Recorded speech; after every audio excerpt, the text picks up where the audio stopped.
growth is to set very high standards. We are lucky to have the British Standards Institute, the oldest standards institute in the world, and I'm very lucky that they are based in Milton Keynes. Will he join me in wishing them a huge happy birthday on this momentous year for them, but also can he say what kind of engagement he's had on their work to set high, reassuring standards for AI's development?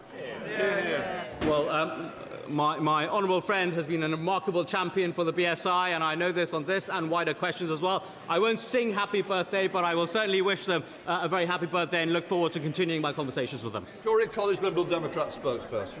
Thank you, Mr. Speaker. Working across departments and with my technology counterpart in the Lords, we've published a comprehensive paper on how Britain can thrive in the age of AI, calling for a digital sovereign strategy and an integrated approach to AI that is bold and responsible, pro-innovation, pro-trust, and built alongside industry and civic expertise I'd be happy to discuss. What we see is Britain has a leading place in AI services, but we've squandered leads before, and the government hasn't offered a coherent joint-up strategy to do this differently, centred on trust and standards. So I ask, where is the government's AI bill, and can we have guarantees that the Labour's latest internal drama will not cost Britain its most important economic opportunity in a generation?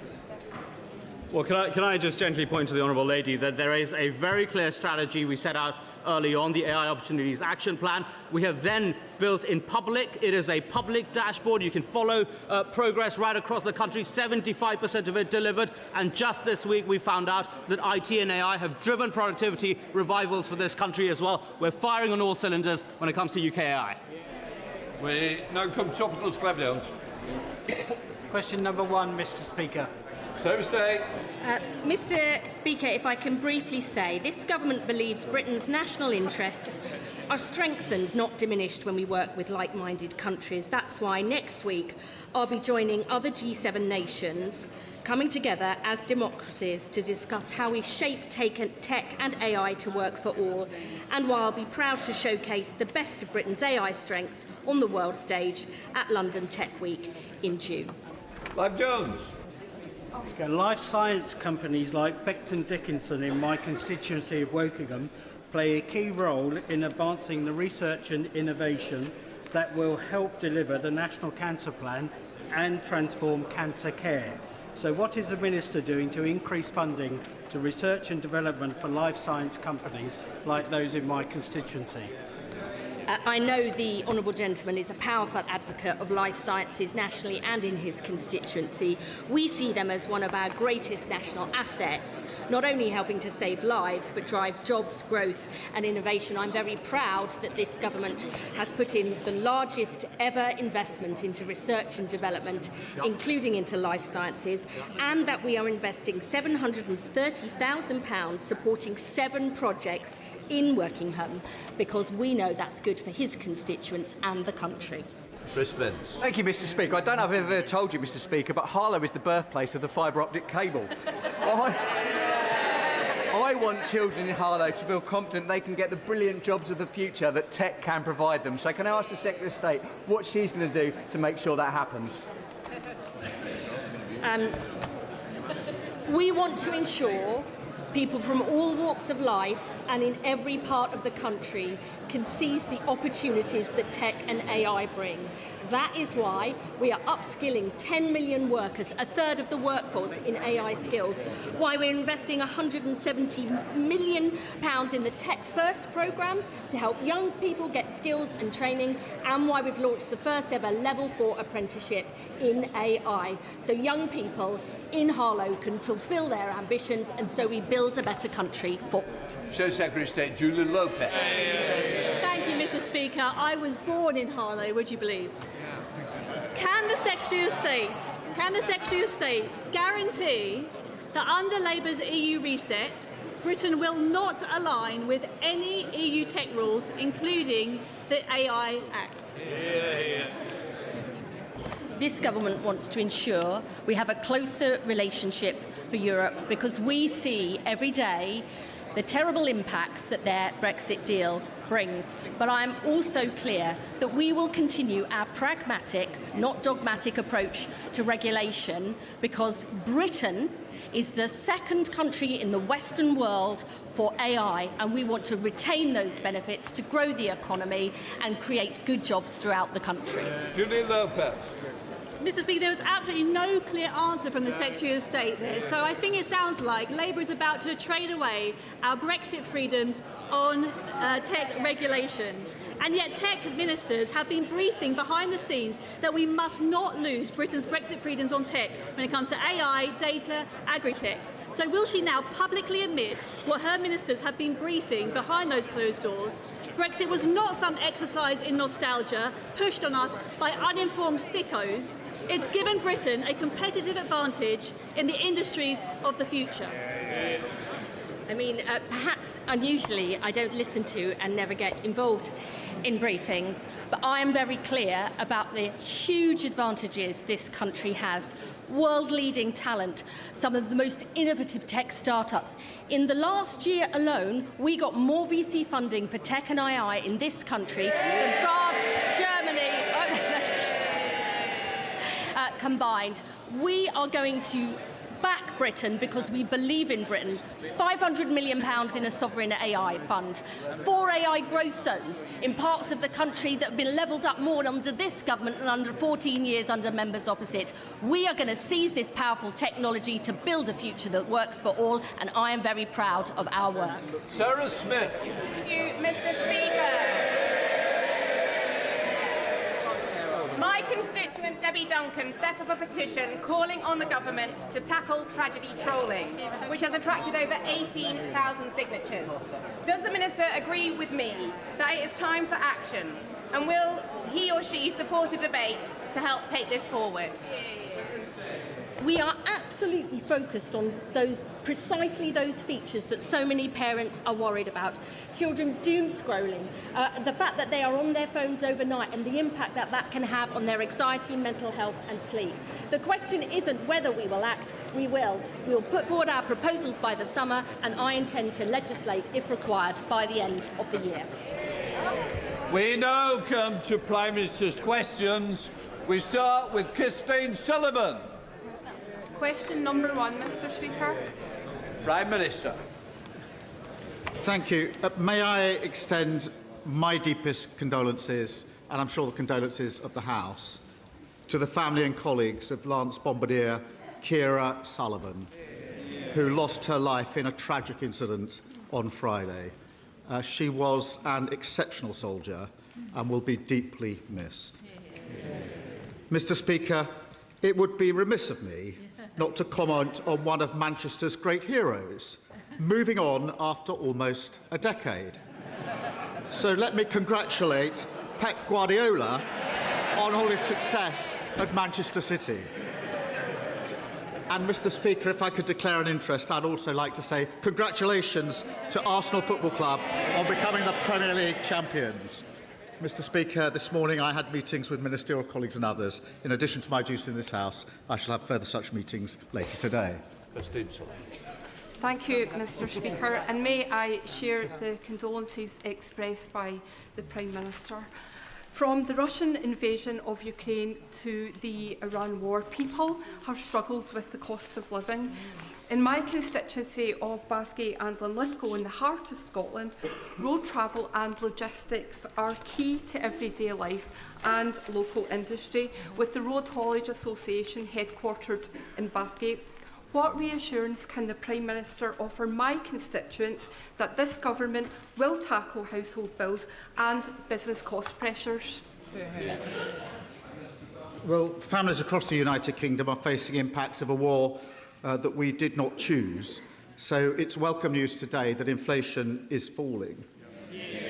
Mr. Speaker, there is more that we can do, and I can announce today that we're giving our hauliers a 12-month road tax holiday, helping to keep prices down.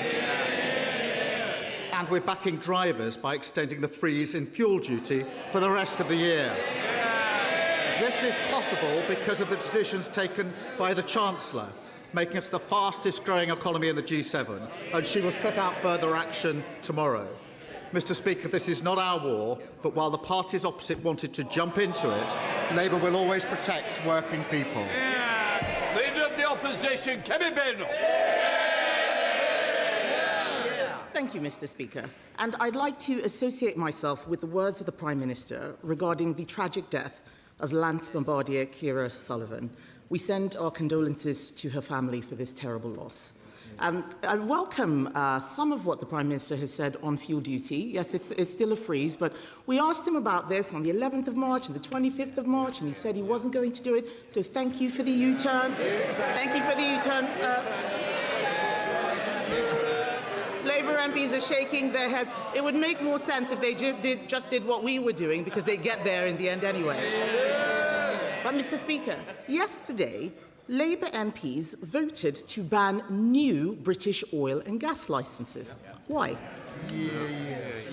Well, Mr. Speaker, in relation to fuel duty, under the plans that we inherited, fuel duty was due to go up by 5% in April. We stopped that, and they voted against it. We're now extending the freeze because of events in the Middle East. And I know the Leader of the Opposition likes to claim responsibility for things that have got literally nothing to do with her. In her mind, she won Eurovision on Saturday and scored the winning goal in the FA Cup final. But she's never takes any responsibility for what they did for 14 long years. Mr. Speaker, in relation to oil and gas is coming out of the North Sea 24/7. It will play an important role for many years to come. We're supporting existing oil and gas fields throughout their lifespan. We made changes, actually, in November to allow neighbouring fields to be exploited. But families across the UK are fed up with their bills going up and down because of global conflict. The only way to take control is through renewables. Mr. Speaker, we've now consented renewables to power 23 million households. The Leader of the Opposition wants to stick with the old Tory energy policy, which is leaving households exposed to higher bills year after year. Mr. Speaker, what's causing problems for British consumers is the high energy prices, which are caused by his policies. I asked him why they voted for this. He had no answer. So let me make clear what is going on. We are losing 1,000 jobs a month in oil and gas. I asked him about new licences, not about existing drilling.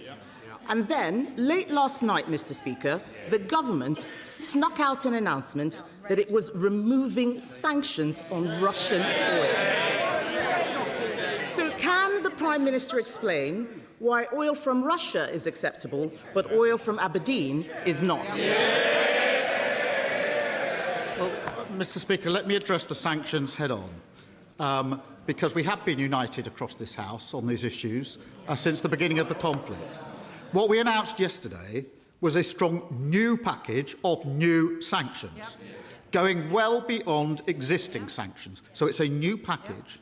This includes new bans on maritime services on LNG and new bans on refined oil products from Russia. We also issued 2 targeted short-term licences to phase the new sanctions in and to protect UK consumers. Mr. Speaker, that is standard practice. This government has phased in sanctions in this way before, and the last government used exactly the same technique when they introduced sanctions.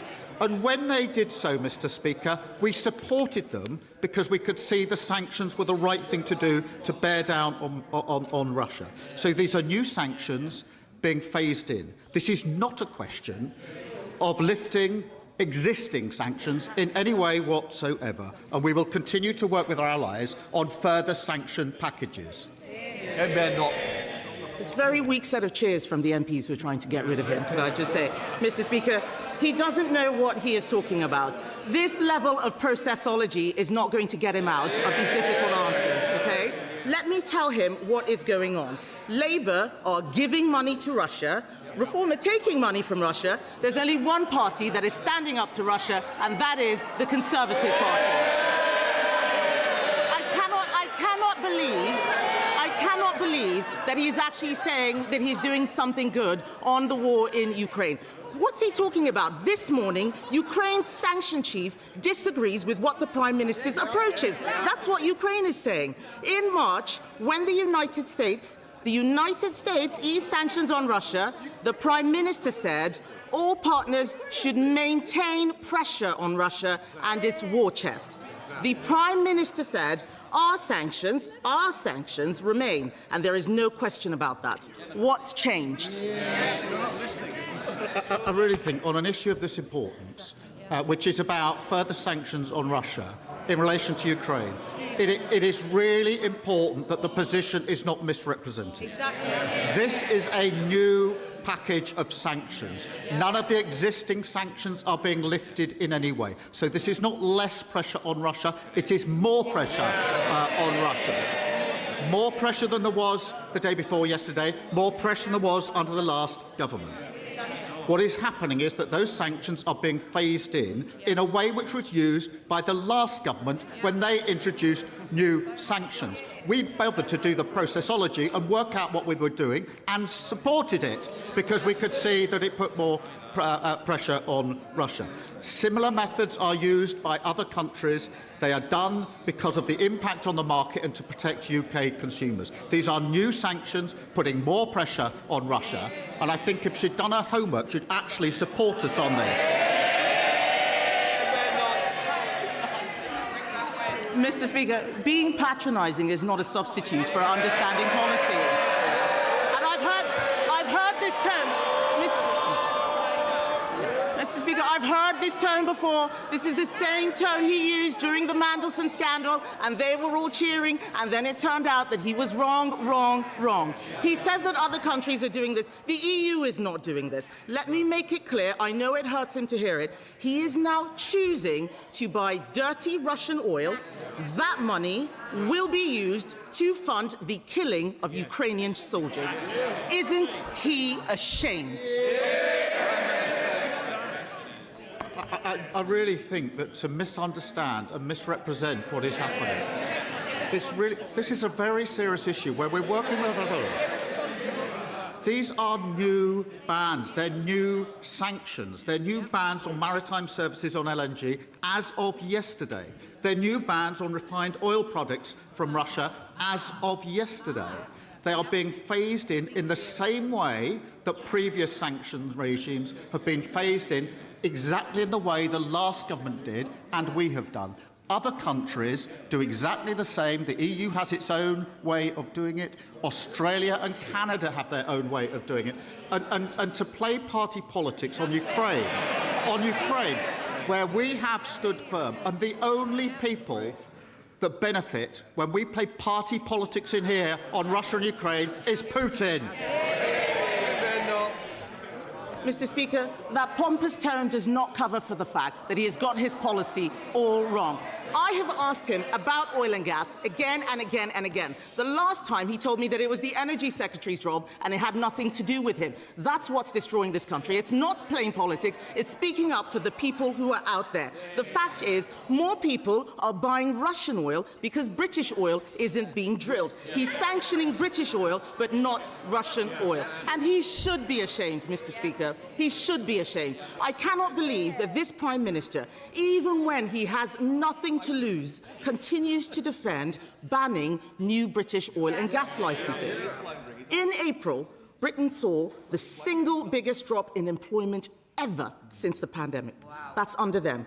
210,000 people have lost their jobs in the last year. What he is doing is going to cost thousands more people their jobs, especially in cities like Aberdeen, which rely on oil and gas.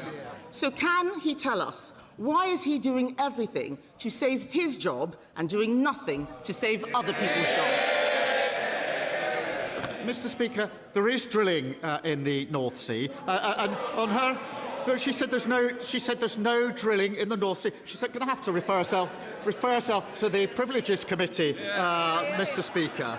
There is drilling. It's 24/7, and oil and gas are coming out, and that will be important for many, many years to come. We are supporting those existing oil and gas fields throughout their lifespan. We made changes in November to allow neighbouring fields to be exploited. But it is because we're on the international market that our prices of businesses and households go up every time there's an international conflict.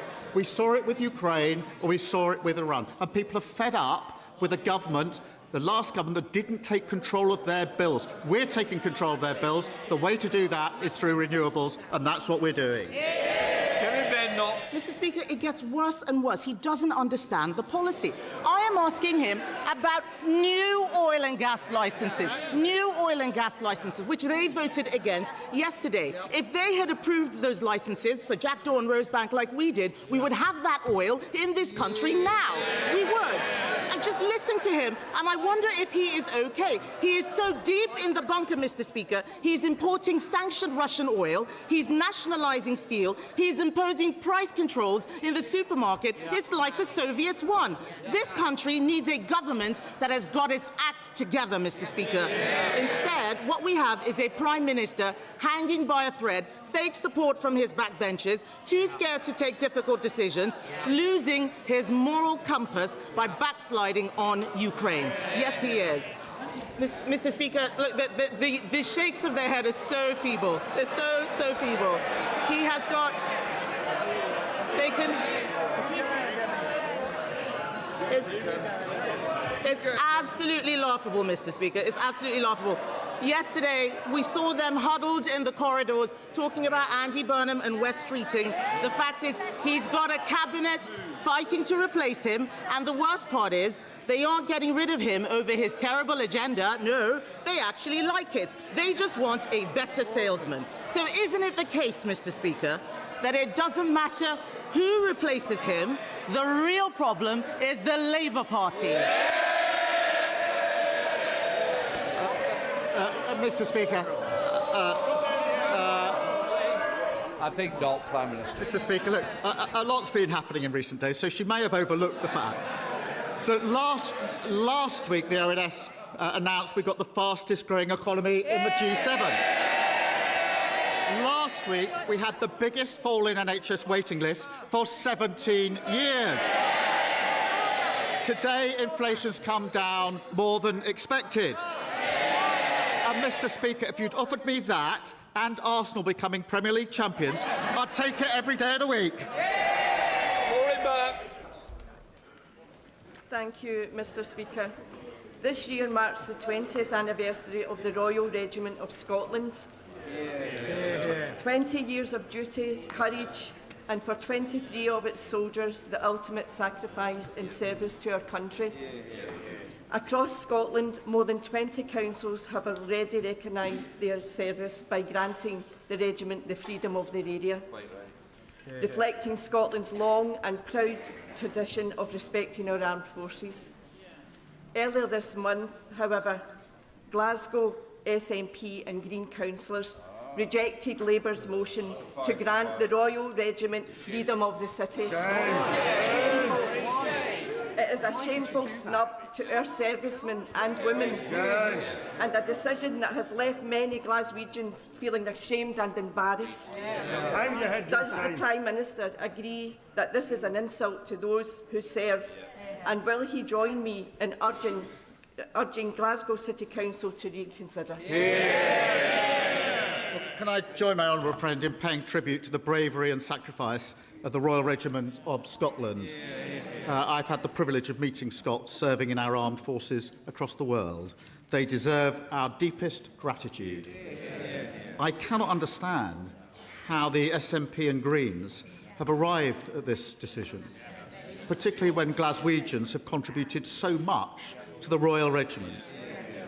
It's not too late to do the right thing, and I'd urge them to reconsider. Leader of the Liberal Democrats, Sir Ed Davey. Thank you, Mr. Speaker. Can I join the Prime Minister in sending our condolences to the family of Lance Bombardier, Ciara Sullivan, at the death, that tragic accident, and to all her colleagues. And I hope the Prime Minister will also join me in sending condolences to the family of Scott Hastings, the former Scottish and Lions rugby player who sadly passed away at the weekend. Mr. Speaker, in 2025, Donald Trump and Elon Musk abolished America's international aid programme. At the same time, the government made huge cuts in the UK's own programme. We now see a dangerous outbreak of Ebola in Central Africa, and many people fear it's going to spread and get much worse. Yet there are rumours across Whitehall that the Prime Minister is planning further cuts to Britain's international aid programme this year. Will he today rule that out entirely? Mr. Speaker, you raise a very important issue in relation to Ebola and Africa, and obviously we're working at pace and with others in relation to that issue. We did take a decision in relation to aid in order to fund defence spending because we needed to increase defence spending, but we are committed to our overseas aid, and we mitigated that with some of the measures that we've put in place. Mr. Speaker, I'm not sure if the Prime Minister completely ruled out further cuts to the international aid programme. And with defence chiefs this week writing to the Times saying cutting aid for defence is a mistake, I hope he and his ministers will rule that out today. And if he doesn't, I hope Labour Party members will ask all the Labour leadership candidates their position on the future of Britain's aid programme. Mr. Speaker, in the past few days, two of those Labour leadership candidates, the Right Honourable Gentleman, the member for Ilford North, and the Mayor of Manchester, have ruled out any support for Britain joining the UK customs union with the EU, despite the fact that it would boost growth and help us cut the cost of living. Is the Prime Minister relieved that he has finally something that he can agree with his colleagues on? Mr. Speaker, in the last 2 years I've been negotiating serious trade deals which are vital for our most important sectors of the economy. They're trade deals with the EU, but also with India, North Korea and the United States. And I remind him of the value of those deals. Before the deal with the United States, I went to JLR in Solihull and I talked to the workforce there. They were worried sick about their jobs and the jobs of their communities. When we agreed terms, I went back to JLR because of the deal we got with the EU, because their jobs, thousands of jobs, were safeguarded. His approach would throw all that away. He would have to go and see those workforces and tell them their jobs are gone. I'm not going to do that. What happened?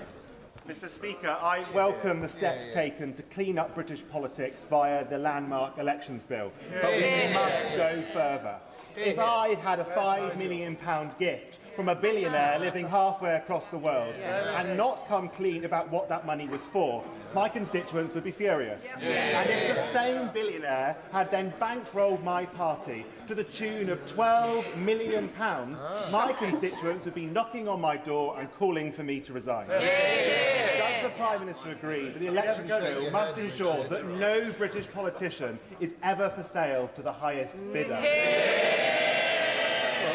I thank my honourable friend who makes a powerful case.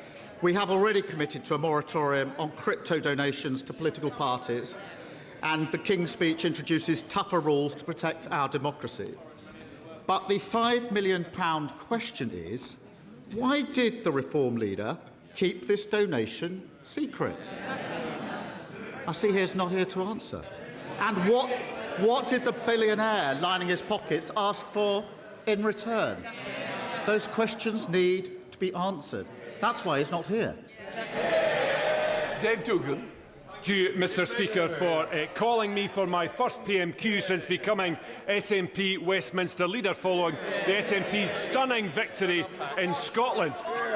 Can I say about how much I'm enjoying the sense of challenge and opportunity that a new job can provide, a sense of renewal I'm certain the Prime Minister will be enjoying in the weeks ahead. But we saw this week, Mr. Speaker, the latest chapter of Labour infighting, where Andy Burnham Brexit wants the UK to stay out of the EU, but Peter Mandelson's pal, the former Health Minister, wants us to go back into the EU. Can the Prime Minister advise us which of his potential successors does he agree with? Well, can I congratulate him on his new post and thank him for the calm, reasonable approach that I've come to expect. My position is very clear. We have already negotiated a closer relationship with the EU. We did that last year. We have another negotiation and agreement this year at a summit where we'll get even closer and take a big step forward in relation to our relationship with the EU, which is in our national interest. Chris Vince from Hollow. Thank you.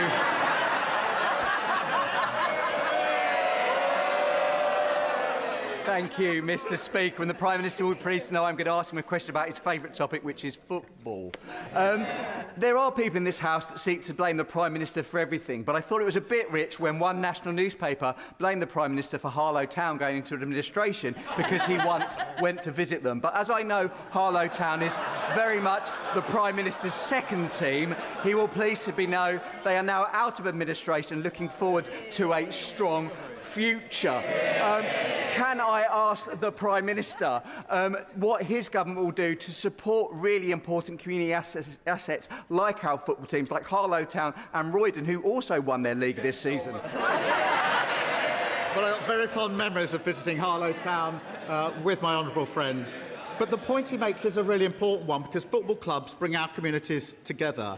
They're part of our social fabric, and in some places they're one of the last places left where members of the community can come together. And that's why my government fought so hard to create the independent football regulator to protect our national game. And we should remind everyone and every football fan across the country, from Harlow to Wigan Athletic, it was Labour on the side of football fans, and the Tories and the Reforms opposed us every step of the way.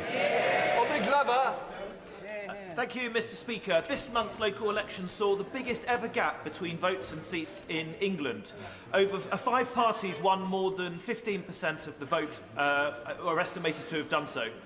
The public have increasingly clear that the public have had enough of Westminster business as usual. So does the Prime Minister still have full confidence in the first past the post system to deliver strong and stable government? Yes, I do.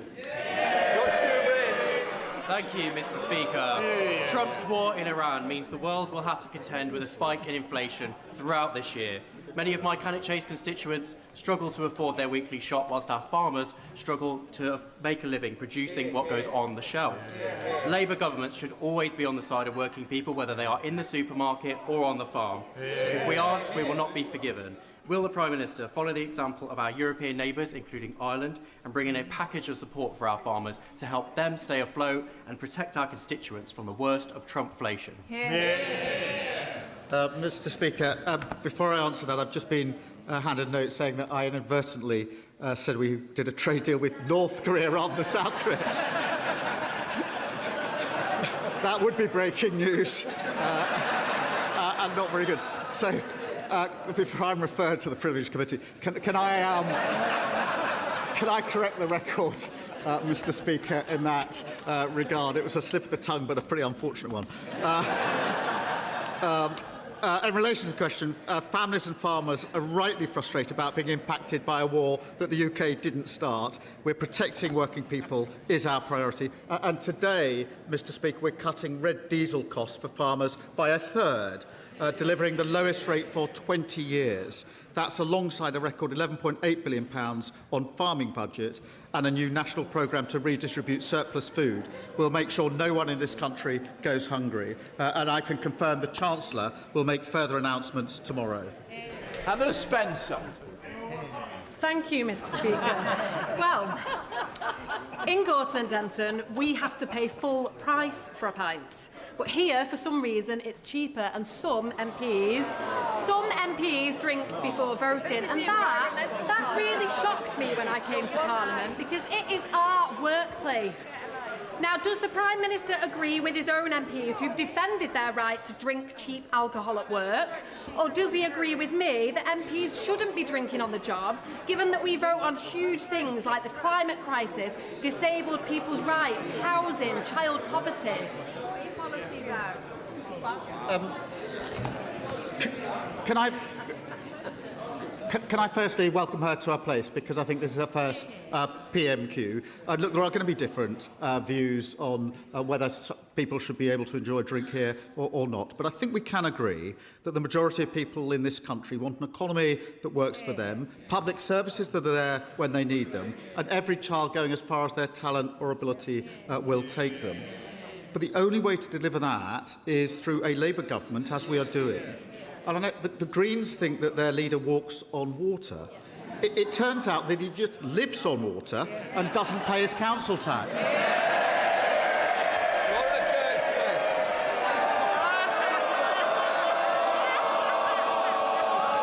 Kirk-Smith.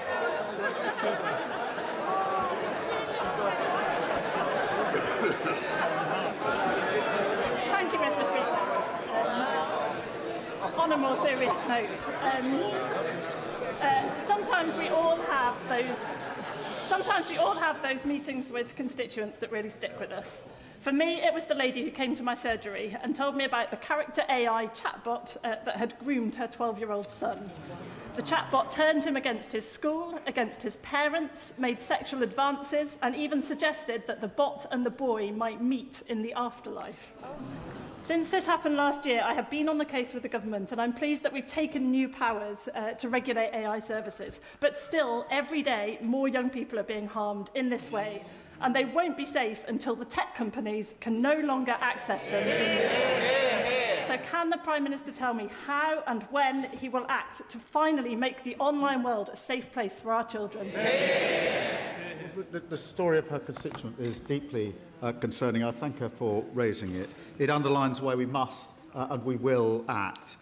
We have already acted by shutting legal loopholes, so AI chatbots must abide by the Online Safety Act. But we have obviously got to look at what further measures we can take, including age-related bans, restricting children's use of chatbots, and stronger parental controls. And I am meeting parents, teenagers and civil society later on this afternoon to discuss further stronger protections for children. We'll make sure that she is updated on those steps.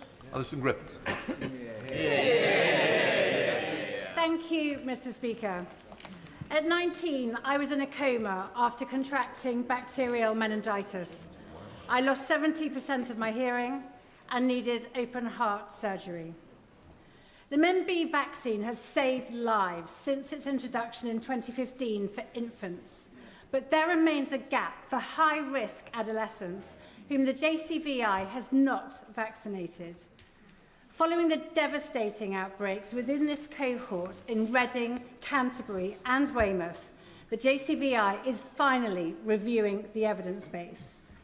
So can the Prime Minister tell the House what are the government's next steps? When will they happen? And will he make tackling meningitis a priority for his new Secretary of State and arrange a meeting for Meningitis Now and me? Yes, I will do both of those things. And can I thank her for raising her own experience here to highlight the issue. I think the thoughts of the whole House will be with families and friends of the young person who died.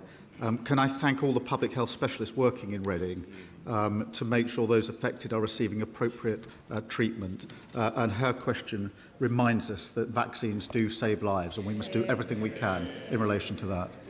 Debbie.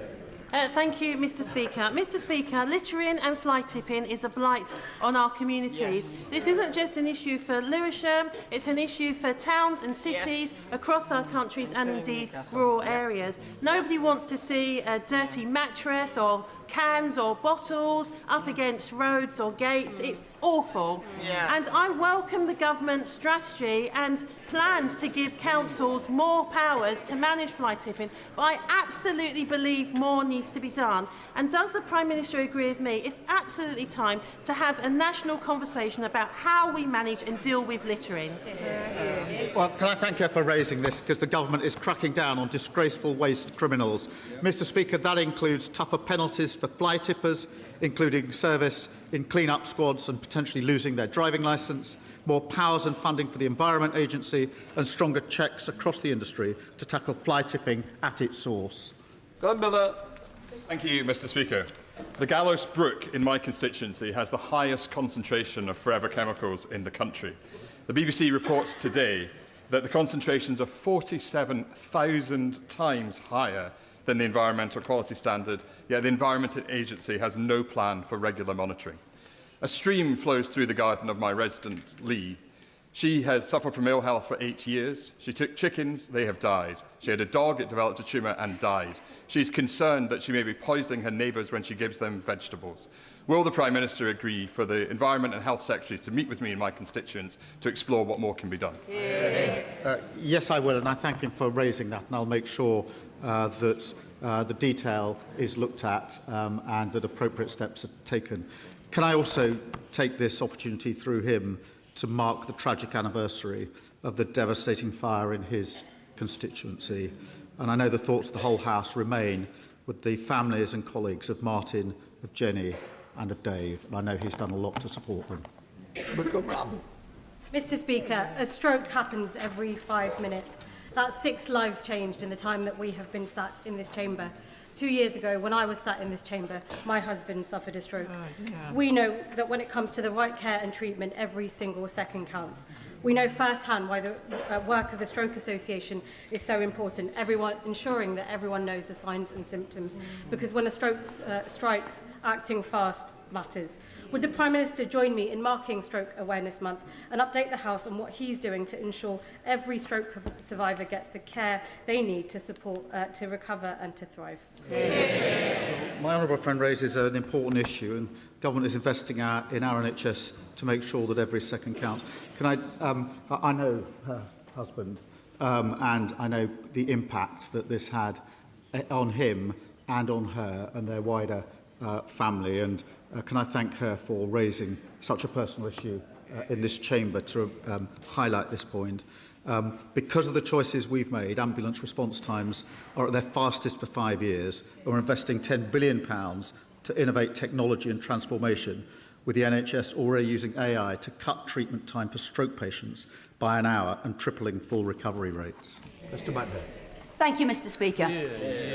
For clarity, does the Prime Minister agree with Andy Burnham when he says we should rejoin the European Union?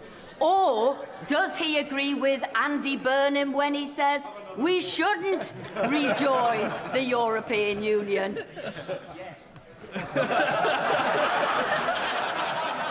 I agree with what we said in our manifesto, which we are implementing. We are closer to the EU by the agreement we reached last year. We'll be closer again by the agreement we reached this year. We're building on the botched Brexit deal that they did, which did such damage to our country. Mr. Speaker, my community in Crewe and Nantwich has been left in deep shock and concern following allegations of serious sexual offences, forced marriage and modern slavery against members of the Ahmadi religion of peace and light. Will the Prime Minister join me in thanking Cheshire Constabulary, Cheshire East Council and wider agencies for their response to these concerning events? And will he commit to ensuring that we receive the necessary resources to deliver justice where crimes have been committed and to reassure the wider community that this government is on their side? Well, thank my honourable friend, and I'm grateful to all the agencies involved in enforcement action, including Cheshire Police. It is vital that local public services get the funding that they need, and that's why we've increased Cheshire's police budget by over £15 million. Mr. Speaker, and we've recruited 3,000 more neighbourhood police officers while bringing forward wide-ranging reforms to ensure that everyone has access to swift and equal justice. Sarah Olney. Thank you, Mr. Speaker. I'm sure the Prime Minister will join me in congratulating the 54 Liberal Democrats who won all 54 seats on Richmond-upon-Thames Council at the recent local elections. But would he also agree with me that first-past-the-post system that produced this result doesn't give our communities the representation that they voted for, and that this failure to respond to voters' preferences is fuelling disengagement with our democracy? Will the Prime Minister declare his support for changing electoral systems in the UK to ensure that every vote matters?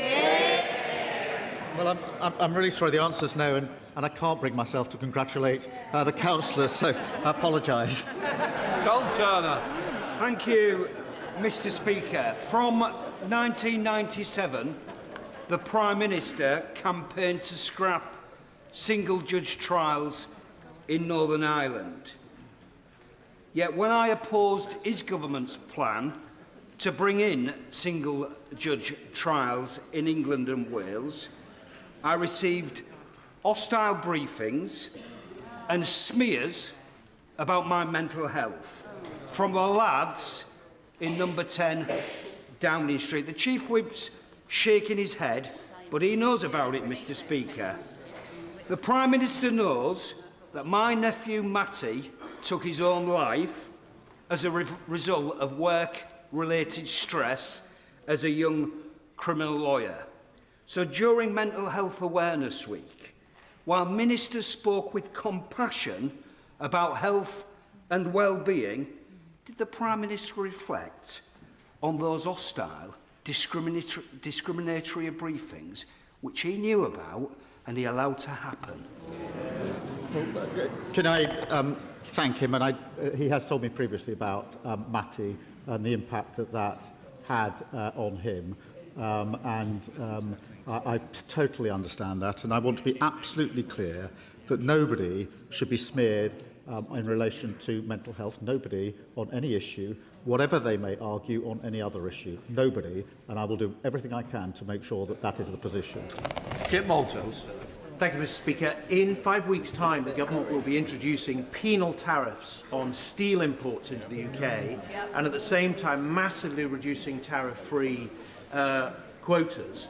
This will cause enormous damage to the UK manufacturing base in the absence of adequate steel-making capacity in the UK. More than that, the way the tariffs are drawn mean that for my constituent company, Stannah Stairlifts, a world-beating company based in Andover, for them to import steel into the UK and manufacture their product will face tariffs, but for a competitor import finished product made from the self-same steel will not attract tariffs.